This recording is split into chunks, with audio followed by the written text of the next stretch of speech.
Self mode में farmer registry करने के लिए आपको पहले वेबसाइट खोलना है। उसके बाद यहाँ फार्मर पर क्लिक करना है।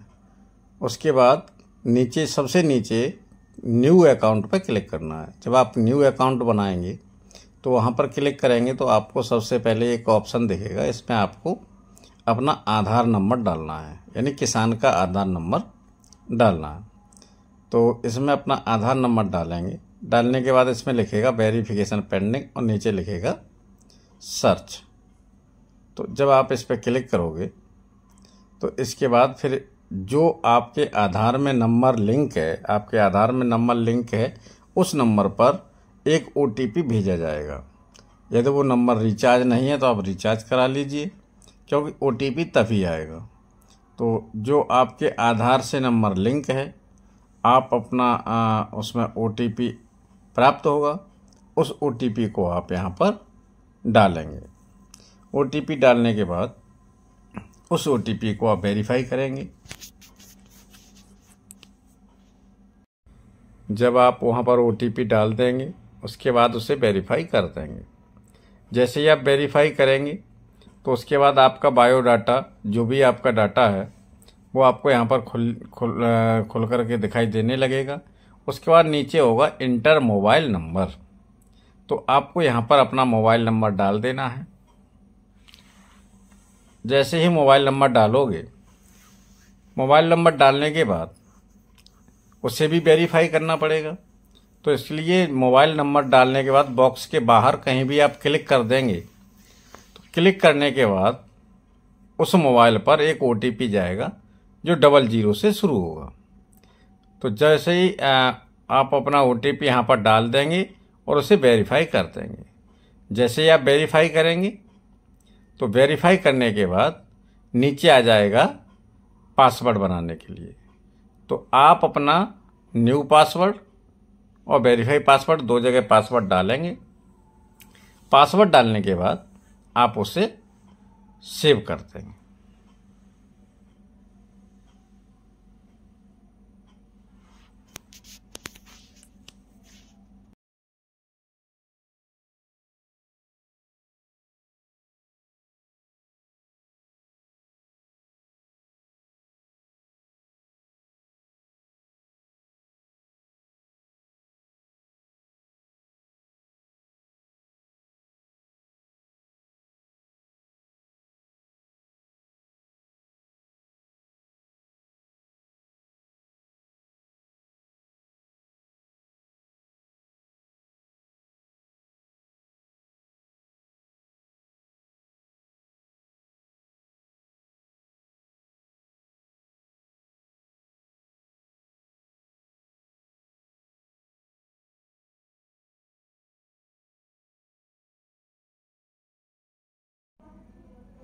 जैसे ही आप यहाँ पर कैप्चा डाल के पासवर्ड डालोगे, लॉगिन करोगे, तो लॉगिन के बाद आपके रजिस्टर्ड मोबाइल नंबर पर एक OTP जाएगा। आपको यहाँ पर OTP डाल देना है और उसके बाद लॉगिन कर देना है। जैसे ही आप लॉगिन करोगे तो आपका अकाउंट यहाँ पर लॉगिन हो जाएगा। लॉगिन करने के बाद आपको रजिस्टर एज फार्मर पर क्लिक करना है और उसके बाद यस और नो का बटन आपको दिखाई देगा, इसमें आपको नो कर देना है। इसके बाद आपको यहाँ पर अंग्रेजी में आपका नाम दिखाई देगा।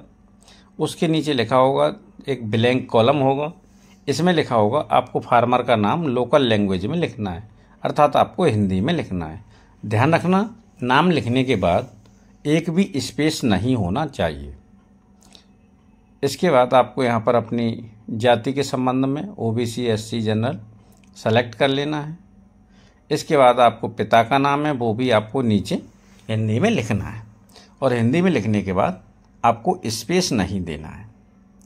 यदि आपके नाम के बाद स्पेस रह जाता है तो फिर वो आपको आगे नहीं बढ़ पाएंगे। इसके बाद आपको यहाँ पर फ़ोटो दिखाई देगा। इसके बाद आपको और भी डिटेल दिखाई देगी। इसके बाद आपको लैंड ओनरशिप में ऑनर सेलेक्ट करना है। ऑनर के बाद फेच डिटेल पे आना है। फेच डिटेल में उत्तर प्रदेश लिखा होगा। इसके बाद आपको अपना ज़िला सेलेक्ट करना है। ज़िला के बाद आपको तहसील सेलेक्ट करनी है। और तहसील के बाद दूसरे कॉलम में अपना गांव सेलेक्ट करना है। गांव सेलेक्ट करने के बाद जैसे आप गांव सेलेक्ट कर लेंगे तो अगला कॉलम होगा सर्वे नंबर का। इसमें आपको गाटा संख्या डालना है। यदि आपको गाटा संख्या जैसा खतौनी में लिखा हुआ है बिल्कुल वैसा ही डालना है। गाटा संख्या के बाद आपको सबमिट कर देना है। जैसे ही सबमिट करोगे तो उसके बाद एक और कॉलम खुल के आएगा जिसमें किसानों के नाम लिखे होंगे। तो अब आपको क्या करना है, जो नाम हैं किसानों के नाम, उन नामों में जिस किसान की आप फार्मर रजिस्ट्री बना रहे हैं उसका नाम जरूर होगा। यदि आपको किसी कारण से गाटा संख्या बदलना है तो आप बदल नहीं पाएंगे। इसके लिए क्या करना पड़ेगा, जैसे गलत हो जाता है तो आपको गांव पहले दूसरा सेलेक्ट करना पड़ेगा, उसके बाद फिर गाटा संख्या यहाँ पर दूसरा डालेंगे, उसके बाद फिर से वही गांव सेलेक्ट करना पड़ेगा और उसके बाद सही गाटा संख्या डालेंगे। यदि एक ही बार में सही हो जाता है तो कोई दिक्कत नहीं।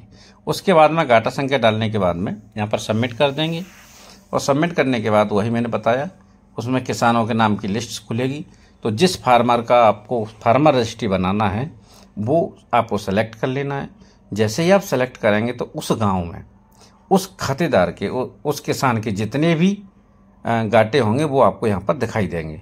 उसके बाद सबको आपको सेलेक्ट कर लेना है, उसके बाद सबको सबमिट कर देना है। जैसे आप सबमिट करेंगे, सबमिट करने के बाद वो सब गाटे सबमिट हो जाएंगे, उन सबको वेरीफाई भी करना है। तो वेरीफाई बटन पर आपको क्लिक कर देना है। इसके बाद रेवेन्यू पे पहले से क्लिक होगा, उसके बाद रेवेन्यू के नीचे उसका टर्म्स एंड कंडीशन है, आपको उस पर क्लिक करना है। उस पर क्लिक करने के बाद जैसे आप देख पा रहे हैं यहाँ पर क्लिक नहीं हो रहा है तो ऊपर हमारा कोई भी चीज़ ब्लैंक रह गई या मिस स्पेल्ट रह गई। तो देखिए यहाँ पर एक स्पेस नाम के बाद एक एक्स्ट्रा स्पेस था, इसलिए वहाँ पर नीचे नहीं बढ़ रहा था। अब यहाँ पर देखिए टिक भी हो गया है और टिक होने के बाद में अब नीचे यहाँ पर सेव भी हो जाएगा। जैसे ही हम सेव करेंगे, सेव करने के बाद में यहाँ पर आएगा ई साइन करने के लिए प्रोसीड टू ई साइन, आपको इस पर क्लिक कर देना है।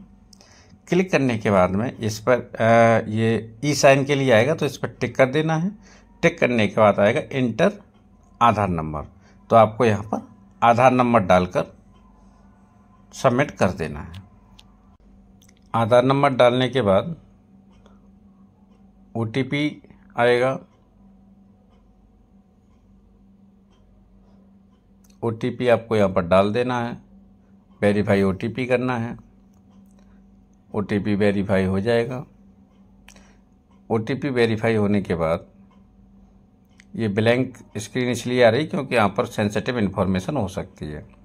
तो जैसे ही वेरीफाई हो जाएगा उसके बाद आपको यहाँ पर आपकी फार्मर रजिस्ट्री तैयार हो जाएगी। तैयार होने के बाद आपको फार्मर रजिस्ट्री का नंबर मिल जाएगा। उसके बाद यहाँ पर आपको डाउनलोड, यहाँ पर नीचे आपको आपका बायोडाटा पूरा मिल जाएगा फार्मर रजिस्ट्री का। उसके बाद यहाँ से आपको डाउनलोड PDF करनी है और आप अपनी PDF डाउनलोड करके उसे जो है प्रिंट करा के आपको रख सकते हैं। जब भी आपको जहाँ भी ज़रूरत होगी आप उसको जो है काम में ला सकते हैं। तो इस प्रकार हम फार्मर रजिस्ट्री बना सकते हैं। धन्यवाद।